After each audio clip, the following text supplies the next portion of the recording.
Alam nyo, maraming mga kababayan natin abroad ang walang sapat na ipon. Walang healthcare, walang insurance, walang investment. Alam nyo kung bakit? Tabi-tabi po sa mga kapwa ko OFW dyan. Una, inuna yung yabang sa sarili.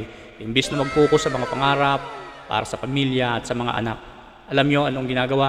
Inuman dito, inuman doon. Imbis na bigyan ng magandang buhay ang pamilya, yun, nawala sa focus dahil sa mga maling ginagawa. Pangalawa, imbis na ang pamilya ang kausap araw-araw kung sino-sino ang mga katawagan, kaya ang ending, nakalimutan na yung mga plano para sa pamilya.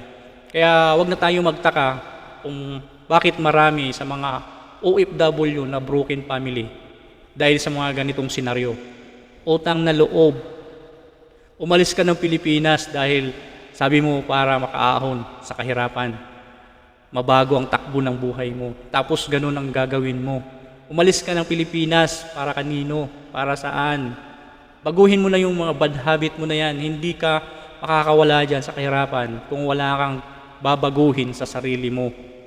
No one's plan to fail. They just plan to fail. Sabi yan ni Benjamin Franklin.